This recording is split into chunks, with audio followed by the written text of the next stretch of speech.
Hey everyone, ready for another deep dive? Always. Well, today we're going to be tackling that classic question, village versus city life. Ah, the eternal debate. Right. And, get this, our source material today is an English language learning podcast. Oh, wow, that's interesting. Yeah, it just goes to show you that you can find fascinating conversations in the most unexpected places. Absolutely. So, let's get started.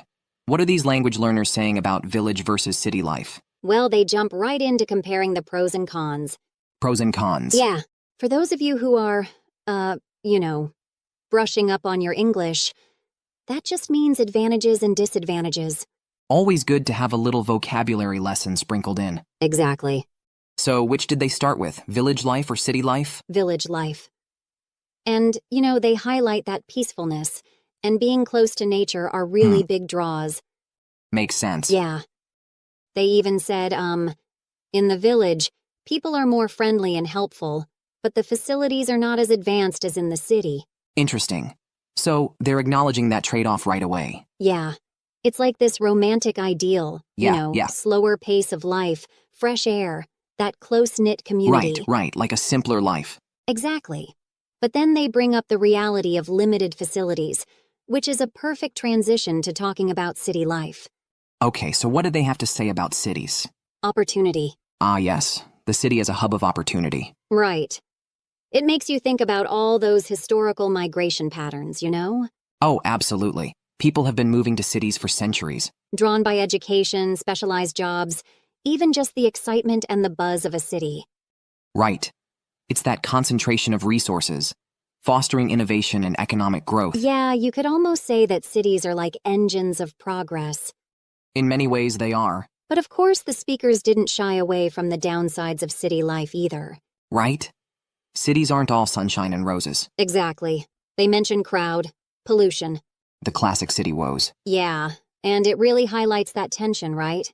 Yeah, definitely. You gain access to all these opportunities, but potentially at the cost of peace and quiet. And those strong community bonds you often find in villages. Exactly. And this all leads to a really crucial point they make. The best choice really depends on an individual's priorities and lifestyle.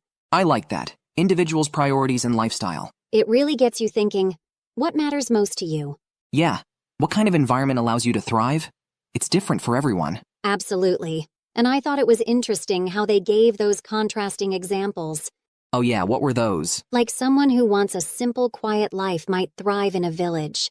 Makes sense. Whereas someone who's drawn to that fast-paced, constantly evolving environment might prefer the city. It really boils down to individual preferences and how those align with our values and aspirations. Couldn't have said it better myself. So, they're highlighting that there's no right or wrong answer here. Right. And it all depends on what you're looking for in life. That's an important takeaway, for sure. Absolutely. And that actually leads to another interesting point they raised, about relationships and support. Okay, let's talk about that.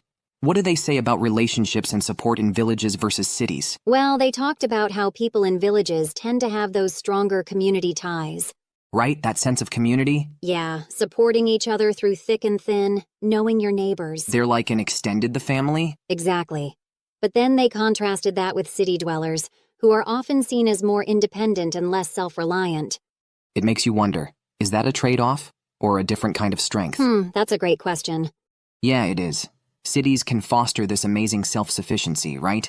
You learn to navigate complex systems, solve problems on the fly, build your own support network. So maybe it's not a trade-off, but a different way of experiencing community.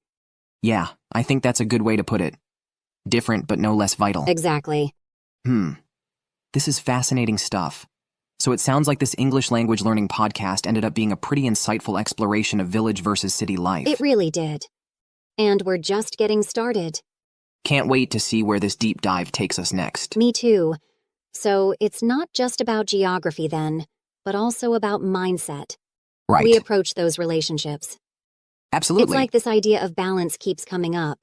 Yeah. I think that's a really important point. And it makes me think, is it really about choosing village or city? That's a good question. Or is there some way to blend the two? Well, some people argue for a hybrid lifestyle. A hybrid lifestyle? Yeah, think about it. Technology's kind of blurring the lines. between urban and rural. Exactly. Okay, I'm listening. So, remote work, for example. Oh, yeah. Lets people enjoy the peace of village life, but stay connected to those city opportunities. So, you can have your Zoom meeting overlooking a meadow or something. Exactly. It's like the best of both worlds. That's fascinating. It's almost creating a new category, you know? Right. Like the digital nomad. Yes, the digital nomad. Who can tap into both? Yes, exactly. It makes you wonder, though, is that a conscious choice? That's a good question. Or just kind of how things are evolving? Yeah. Are we becoming more adaptable? Right. Seeking that blend no matter where we actually are. Maybe we are. I think that's something each of us has to answer for ourselves. Absolutely. It definitely challenges that traditional idea of either, though. It really does. Yeah. It's not so simple anymore. Not at all. And that podcast brought up Okay, what's that? diversity and exposure. Ah, yes, that's a big one. Right. They were saying that cities, by their nature, offer this wider array of cultures and perspectives. It's a constant immersion in this global tapestry. I like that, a global tapestry. Yeah. You encounter new ideas, new languages, just by walking down the street. It's like a crash course in understanding different cultures. Exactly. And that exposure, it can be so enriching. Absolutely. Both personally and professionally. It broadens your horizons, challenges your assumptions.